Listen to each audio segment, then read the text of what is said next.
خلقت آدم ابوالبشر سے لے کر اب تک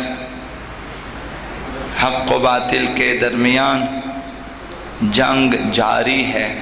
یہ جنگ کبھی ختم نہیں ہوئی. خلقت آدم سے لے کر اب تک یہ جنگ جاری ہے، اور یہ دونوں طاقتیں حق والے اور باطل والے ایک دوسرے کے مقابل سفارا ہیں، اور ایک دوسرے کے مقابل کھڑے ہیں. ان میں تصادف و تصادم اور ٹکراؤ رہتا ہے.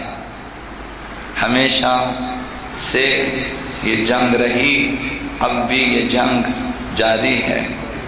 کائنات میں اس وقت جو جنگیں ہو رہی ہیں حق و باطل کی جنگ ہے.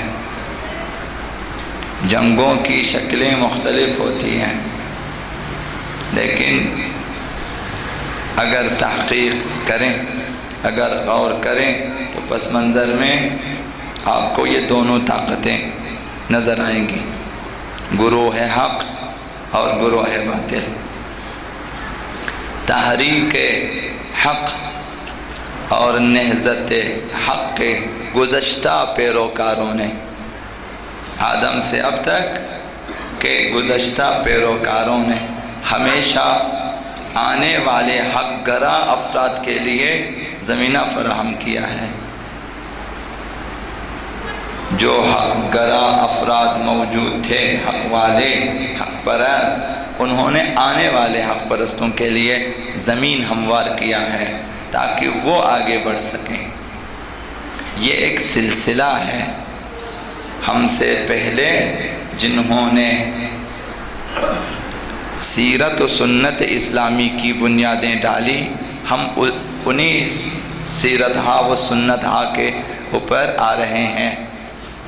انہوں نے یہ سلسلے عزاداری کے، مجالس کے، محافل کے، نمازوں کے یہ سلسلے قائم کیے، اور ہم اسی پہ جا رہے ہیں. اب جہاں ہم پہنچائیں گے آنے والی نسلیں اس سلسلے کو آگے بڑھائیں گے. حق و باطل میں جو تصادم ہے، حق والوں نے بھی یہی کام کیا کہ دین کو، حق کو، شریعت کو اور باقی اہداف اسلامی کو باطل طاقتوں کے ساتھ لڑتے ہوئے آگے بڑھے اور ہمارے حوالے کیے.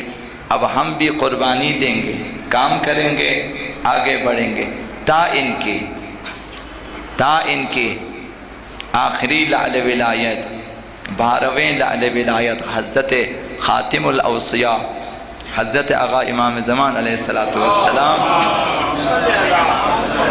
کا ظہور ہو جائے. جب تک ان کا ظہور، یہ سلسلہ ہے. باطل پرستوں نے بھی یہی کام کیا ہے. ان گزشتہ باطل پرستوں نے آنے والے باطل پرستوں کے لیے زمینہ فراہم کیا ہے، اور اب بھی آپ دیکھیں یہی کام ہو رہا ہے. ان کے جو باقی بقیہ جات ہیں، ان کے بقیہ جات افراد زمینہ فراہم کر رہے ہیں آنے والے دجالوں کے لیے، آنے والے سفیانوں کے لیے، آنے والے شیطانوں کے لیے. باطل پرستوں نے بھی یہی کام کیا، قابل سے لے کر اب تک.